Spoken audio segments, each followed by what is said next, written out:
Hey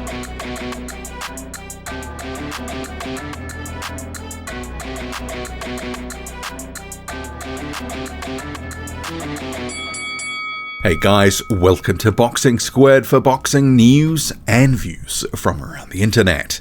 The rising fringe contender Michael Polite-Coffie will look to advance his unbeaten record when he faces the former title challenger Gerald Washington on the 31st of July. So this fight will be a PBC card on Fox, and it will be in New Jersey. So I really like this fight. This is the sort of fight that Michael Polite-Coffie needs. So heading into it, he's a guy who's 12-0 and had an increasing amount of buzz with his career, especially after he iced Damani Rock, and this was at the start of the year. That fight was expected to be quite a tough fight, and a lot of people were picking Damani Rock to win. But Michael Polite-Coffie came through that one, landed some uppercuts that just absolutely took the soul of Rock and sent him to the shadow realm. It was probably one of the best knockouts of 2021 to date.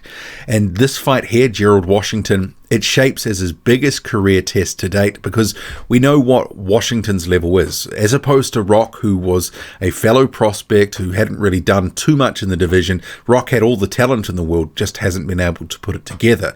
But Gerald Washington has fought at a certain level. He's got some decent wins in his career. I mean, you can look at that fight against Robert Helenius. That was one of the best knockouts of all of 2019. And he's not just some sort of journeyman. He's not just, even though some people will not be too high on Gerald Washington anymore, it's not an easy beat. Rock is going to have to work for this win, and there is an element of danger because Gerald Washington can crack. We saw that in that Robert Helenius fight. Absolutely obliterated him with a right hand.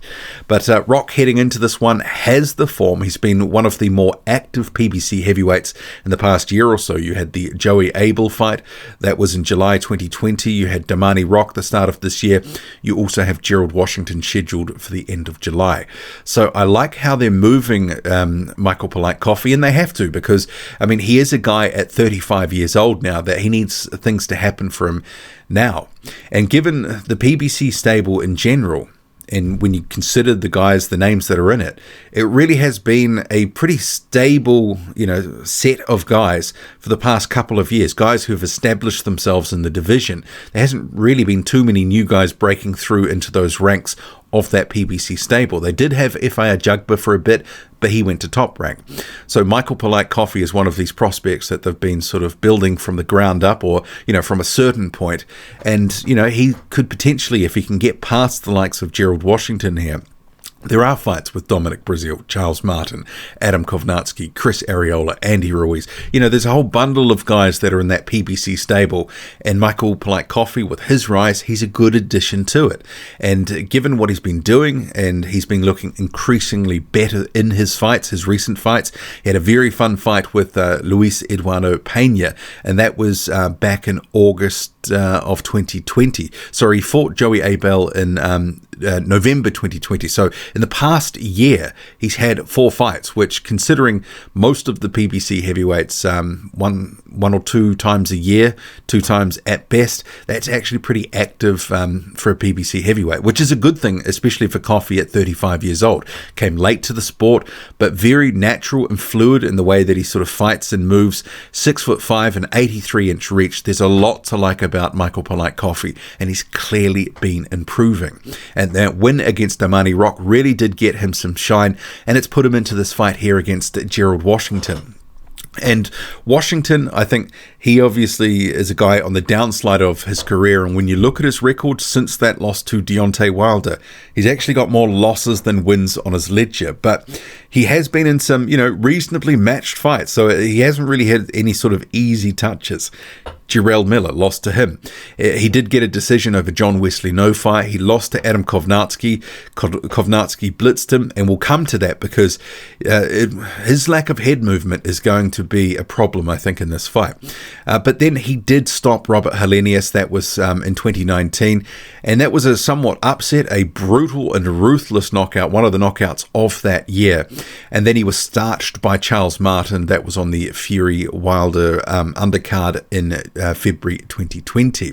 That was his last fight. So he's coming back off that loss, facing Michael Polite-Coffie. Coffee is the one on the rise. Gerald Washington, the 39-year-old former titleist, he's the one on the downslide. But he can arrest that decline in terms of his career prospects by actually getting a win here. And his win, if he can get it, is going to come off the back of the jab and also the right hand. He's going to have to set something up to land something on Coffee, and he's probably going to have to stop him because Michael Polite-Coffie, I think, will outwork Gerald Washington, especially as the fight goes on. This is scheduled for 10 rounds.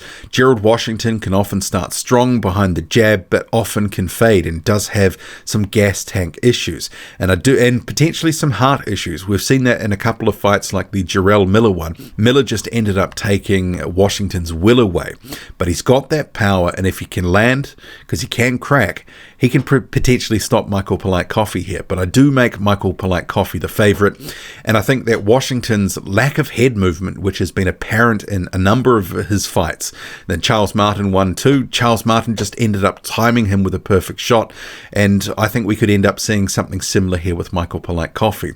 Just like Coffee was able to time those uppercuts on Damani Rock, I think he'll be looking for that punch, but also his right hand. I think he will catch up with Gerald Washington, and at some point, I think he probably stops him. But if he doesn't, it probably goes to a decision, and Coffee wins that. I think that Gerald Washington is prone to tiring. If it goes all 10 rounds, I think he will lose most of the rounds in the back half of that 10-rounder. So Michael Polite-Coffie, in my estimation, is the guy who's got the form here. He's got the sort of pedigree to sort of pull off this win. I think he can get a stoppage in this one. Could be by uppercut, but I think he is going to hurt Gerald Washington and stop him at some point. Otherwise, it goes to a decision. Not picking Washington, but what I will say, it's no gimme, and Washington can crack. So an upset isn't out of the realm of possibility. Given what we saw against Hellenius, he starched him. He can starch anyone if he lands, gets that punch, that right hand, and times it and lands it perfectly. But what do you make of this fight? Michael Polite-Coffie and Gerald Washington. This is a very good fight for a fringe contender in Polite-Coffie. I like it. Drop a comment, loud and often. Hit like, hit subscribe, follow me on Twitter. Boxing_squared. I'm out.